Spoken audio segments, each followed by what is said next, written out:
Evening. The former Conservative Prime Minister, Sir Edward Heath, has died at his home in Salisbury at the age of 89. Ted Heath became Prime Minister in 1970. He took Britain into the common market and remained proud of his achievement, despite widespread opposition in his party. His 3.5 years in Downing Street were overshadowed by strikes and power cuts. And after 2 election defeats in 1 year, he was ousted by Margaret Thatcher. Tonight, she called him a political giant and the first modern Conservative leader. Michael Burke looks back at a political life which spanned half a century.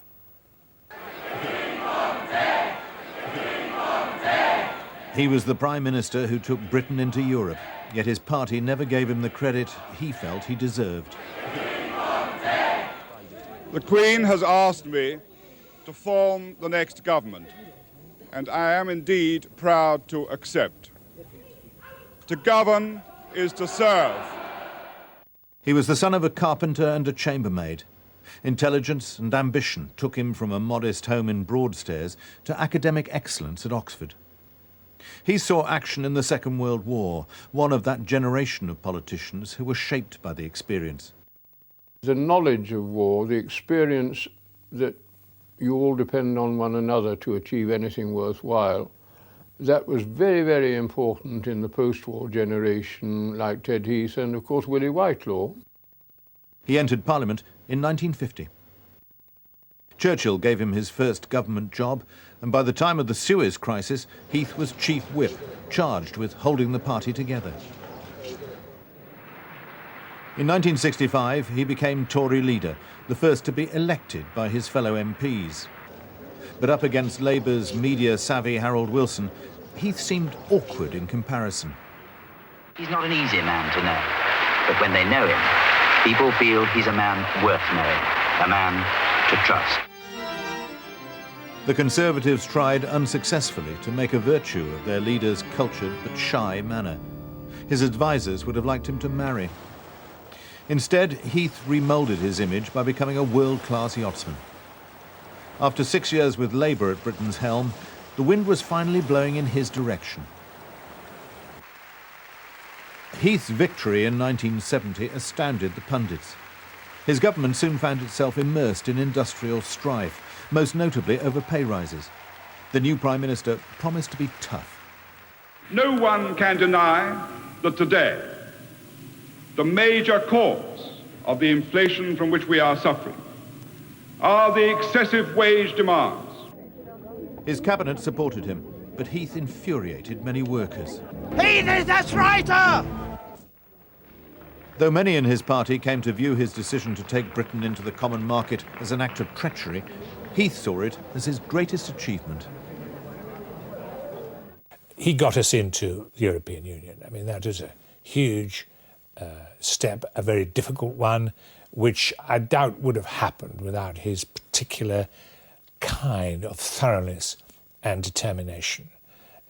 That was an amazing achievement, and it's lasted. On the home front, the prospects were darker. Strikes led to power cuts. The oil crisis prompted a pay freeze and the imposition of a 3-day working week. Industrial conflict worsened as the miners promised to bring the government down. Heath called an election. We've started a job together. With your will, we shall go on and finish the job. Instead, the voters finished him.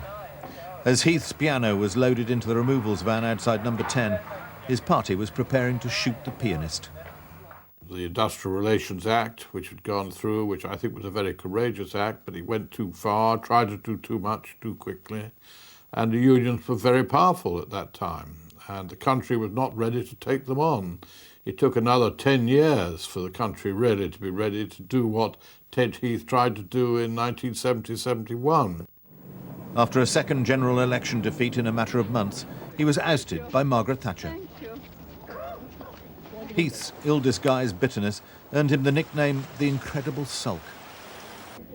He savaged her policies, but 15 years later, a Conservative cabinet did to Margaret Thatcher what she had done to him. Because it was said that you rang your office and said, "Rejoice, rejoice." I said it 3 times, I think. Rejoice, rejoice, rejoice. He was politically active into his 80s, and he only reluctantly retired from the Commons in 2001, nearly 51 years after he first became an MP. His fellow MPs responded with a sincere tribute to Edward Heath's unique political career.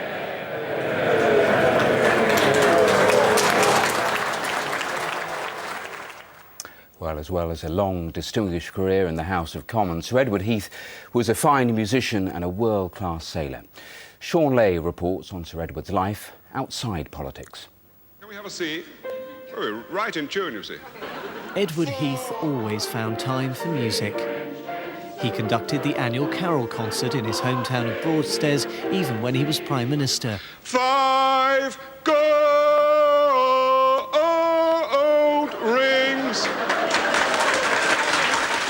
His mother inspired his love of music. Musical talent won him a place at Oxford.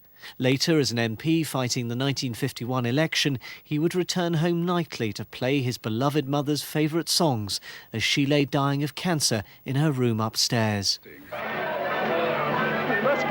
There were other women in his life, but Edward Heath was an awkward suitor.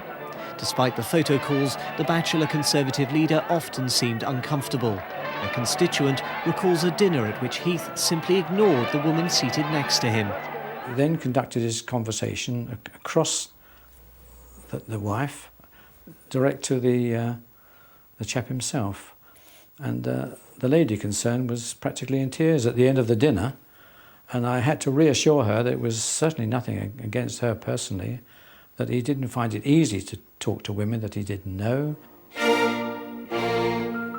Desperate to improve his leader's image, one Tory MP begged Heath's friend, the concert pianist Moira Limpney, to marry him. She didn't, but their shared love of music led to a devoted friendship. Heath's public image was dire. Harold Wilson memorably described him as a shiver looking for a spine to run up. That wasn't the Heath his 16 godchildren saw, nor those who shared his passion for sailing, a holiday hobby which quickly became a serious pursuit. He was a good sailor, and given plenty of room, he could sail the boat as good as anybody. And he used to get a bit confused in close situations, but that's what we were there for, to put him right. Typically, it wasn't enough to take part, he had to win. Within a few years, he tasted victory in the Sydney-Hobart race and later skippered the winning team in the Admiral's Cup. He was no longer Prime Minister when his boat Morning Cloud sank in 1974. 2 crew members died, one his godson. Soon after, he was dumped as Conservative leader. Music provided the consolation for the disappointments in his life. Edward Heath's political achievements were mixed, but his talents as conductor, musician and sailor were never in doubt. Sir Edward Heath's death was announced in the past hour, and politicians and friends have already been offering tributes. Tony Blair said he was a political leader of great stature and significance. Our political correspondent James Landale reports. Sir Edward Heath celebrating his 80th birthday. Tonight, many of his friends and former foes remembered the former Prime Minister. Tony Blair said Sir Edward was a man of great integrity and beliefs he held strongly, from which he never wavered. And he will be remembered by all who knew him as a political leader of great stature and significance. The Conservative leader Michael Howard said Ted Heath was one of the political giants of the second half of the 20th century. He will always be remembered as a Prime Minister who took Britain into the European Economic Community, but his achievements went far beyond that. And his old foe and successor, Baroness Thatcher, said that as Prime Minister he was confronted by the enormous problems of post-war Britain. If those problems eventually defeated him, he had shown in the 1970 manifesto how in turn they would eventually be defeated. For that, she said, and much else besides, we are all in his debt. Former cabinet colleagues remembered how he broke the mould of Conservative politics by rising from humble origins. He started with no advantages at all in his life, and he did it all through his own talent and his own hard work. He came from almost nothing and achieved a very great deal. He never, ever recanted on his belief in the European Union. He was a one-nation Tory, and he, I think, made a big mistake with the miners because the oil price had gone through the roof and he should have settled with the miners, but he didn't, and so we had the 3-day week and he was defeated. He's a grumpy guy, but very, very friendly to me, and he wouldn't take a peerage, which I thought was rather fun. And he's well to the left of Mr. Blair. That's all I would say about him politically. In life, Ted Heath was a controversial figure. In death tonight, he was praised on all sides for his huge contribution to British politics. James Landale, BBC News. Well, our political editor, Andrew Marr, is with me now. And Andrew, how will political history judge him, do you think? Well, I think the first thing to remember is that with Ted Heath's death, we lose a living link with a lot of the 20th century. I mean, here was a man who quite literally rubbed shoulders with Hitler before the Second World War, who met Goebbels and Goering and Himmler, then had a very good war. As we've heard, one of the first working-class boys to go rocketing up the Tory party, Chief Whip, virtually saves them from falling apart after the catastrophe of Suez, becomes Prime Minister. It was said at the time of the 1970 election, the entire country thought that Harold Wilson, the great political master, would defeat plodding old Ted, except Ted, and he won that election. He was a much less successful domestic Prime Minister. It's absolutely true that taking us into the common market, as it then was the achievement he was proudest of. And so much of his career, though, was seen through the prism of that relationship with Margaret Thatcher, wasn't it? That's absolutely right. I think it's inevitable, but I think it's a little bit sad because before the events where he was ousted by Margaret Thatcher, he was seen as a great modernising force, a very, very important, quite confrontational figure in the Conservative Party. Took on the unions when the Conservative government really wasn't strong enough to win that battle and lost it. Argued with the European partners over details of policy in a way that Margaret Thatcher later would. She was the grocer's daughter in more ways than one. And yes, there was that enormously long sulk. It was a rather generous tribute that Margaret Thatcher paid to him. I think he would prefer to have been around long enough to pay a slightly less generous tribute to the late Margaret Thatcher. But she was right. He was a giant. I can hear this kind of great elephantine harumph up in the afterworld when he reads her words. And a shy man compared to the media-savvy Harold Wilson. He was a very shy man. He was very proud. He absolutely adored his music, and so far as I can tell, was a very, very fine musician. Didn't find company easy. We live in a media age, you know, we see with Tony Blair. You need politicians who are great on telly, who can do the emoting. Ted Heath could not do any of that stuff. He was just a bit stiff. But a lot of people around him liked him the better for it. Andy Marr, thanks very much. Other news now, and the first formal charges have been laid against the ousted Iraqi dictator Saddam Hussein. The former leader is now expected to be on trial by early September. The announcement came after the deadliest suicide attack in the country since the new Iraqi government was formed. 98 people died. Caroline Hawley reports now from Baghdad. The agony of a small town that's lost so many. Musayyib is now burying its dead as the full horror of what happened becomes clear. The centre of Musayyib had been crowded in the cool of the evening when the bomber, driving a stolen fuel tanker, blew himself up. A giant fireball then engulfed shops, homes and cars, and the people inside. Witnesses speak of parents throwing their children out of windows to try to save them. This woman lost a son in the bombing, the deadliest there's been in Iraq since the new Shia-dominated government took office in April. There were so many injured, dozens had to be taken to nearby towns for treatment.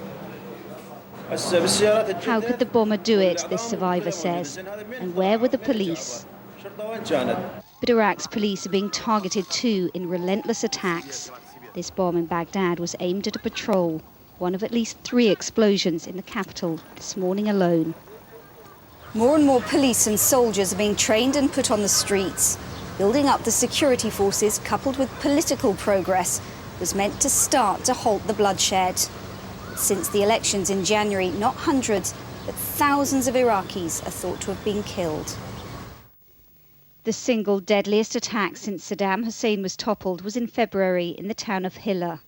In March, in Mosul, a suicide bomber blew himself up at a Shiite mosque during a funeral. And just 4 days ago, an explosion in Baghdad killed more than 20 children.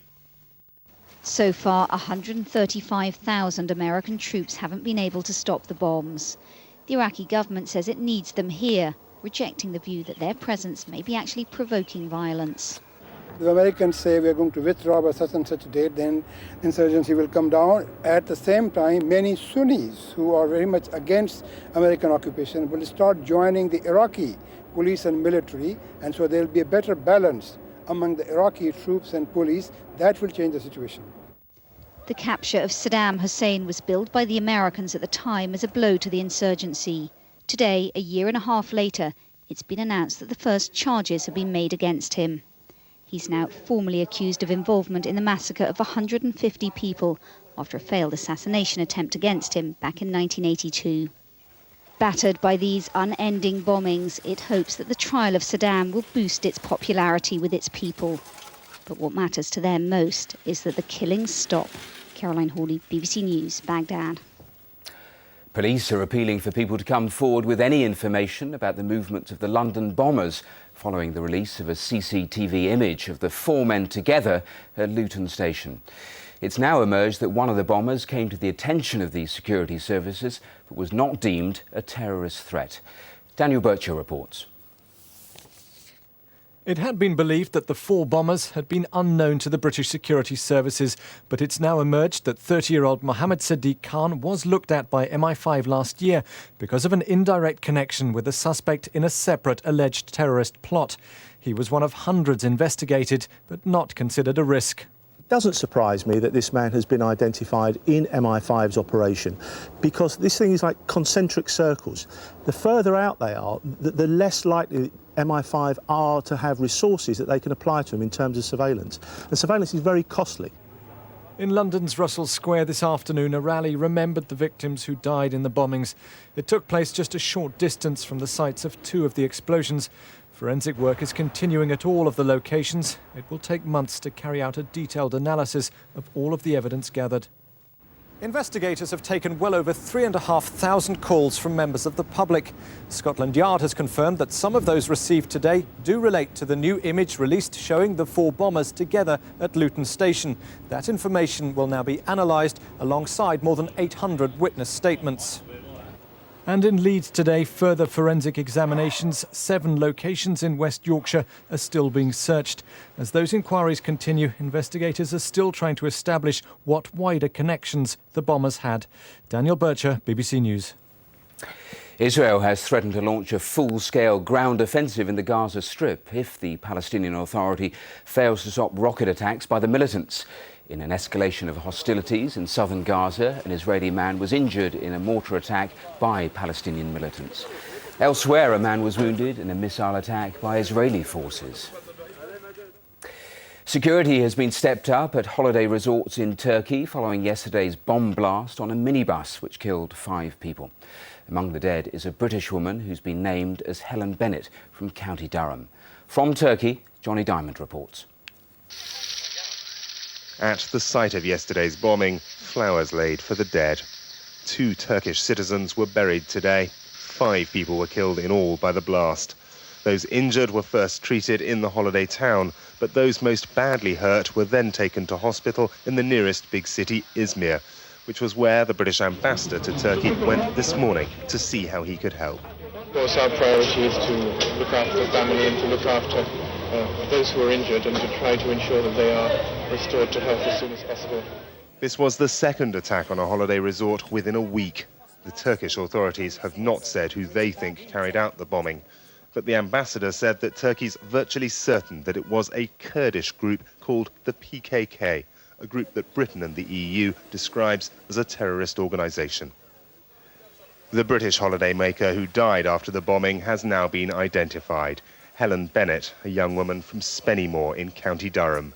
At least 3 British holidaymakers are still in hospital, their condition described as serious. Messages of condolence were left in Kuşadası today, and across Turkey's Aegean coast, security has been stepped up as the authorities hunt for the bombers and try to stop more attacks. Johnny Diamond, BBC News, Istanbul. Sport now, and Tiger Woods has won the Open at St Andrews for a second time. He finished today's final round on 14 under par, 5 shots clear of his nearest rival, Colin Montgomery. It's the 10th major title of Woods' career.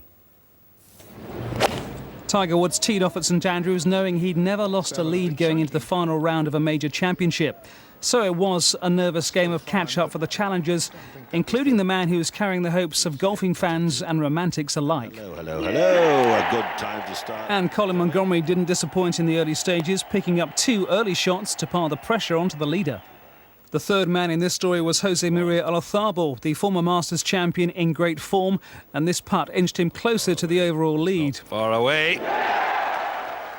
Not that the favourite was concerned. Tiger Woods picked up an early stroke and then displayed wonderful skills that threatened to take him even further ahead. But the line between success and failure is so fine, especially for Montgomerie, who winced with every close shave, and it just didn't seem to be his day. Goodness gracious me. But still, the passionate home support willed him on, and this glorious approach shot to the 9th hole helped put him tantalisingly just 1 shot away from the lead as he approached the halfway stage. But as the holes slipped by, the chances of a breakthrough are proving elusive for Montgomerie and Olazabal, while Tiger, in picking up shots at the 12th and 14th, slowly increased his lead and the pressure. Beautiful shot. By the time he'd reached the last hole, Woods was way out in front with his name already on the trophy. And just as they'd done 5 years ago, the St Andrews crowd, including his immediate family, rose to acknowledge him as the champion as a short putt sealed another Open triumph.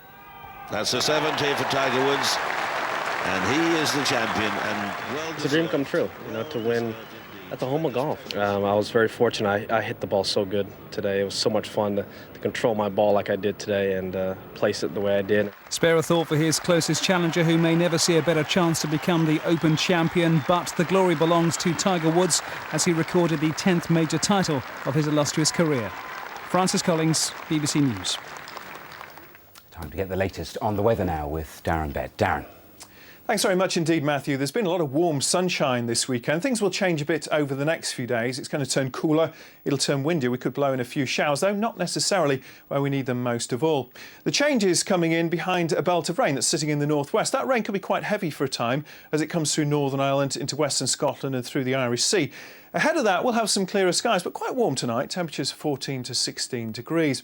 Let's pick up that rain in the morning then, across the southwest of England first of all. By then, the rain quite light and patchy, extending its way up in towards the western side of Wales and up towards the Liverpool Bay area. The rain by morning will have cleared Northern Ireland. We'll see a peep of sunshine in between 1 or 2 showers. Perhaps more showers, though, for the western side of Scotland, and for eastern Scotland, still a bit of rain to clear away, especially up in Aberdeenshire. Move southwards into northern England, ahead of the thicker cloud and patchy rain. We'll see some sunshine to begin the day across parts of Yorkshire, Lincolnshire, the East Midlands, East Anglia and the southeast of England, except perhaps in the far southeast corner where there's the threat of 1 or 2 showers. So some sunshine around for eastern England to begin with. I think that will tend to fade away a little bit. We'll see this band of thicker cloud and by now quite light and patchy rain continuing to drift its way a little bit further eastwards. Behind that there'll be some sunshine and a sprinkling of showers, especially for western Scotland. The rain in the southeast though, very hit and miss. Quite warm here for a while, but elsewhere it will feel much cooler and fresher in the wind. And I think it's going to stay that way for the next few days. Some sunshine, a few showers in the north, but those temperatures a few degrees lower than we've seen over the past few days. That's it from me. Back to you, Matthew. Darren, thanks very much. Well, finally, tonight's main story. The former Conservative Prime Minister, Sir Edward Heath, has died at the age of 89. Tributes have come from across the political world to a man whose Commons career spanned half a century. The Queen has said she was terribly sorry to hear the news.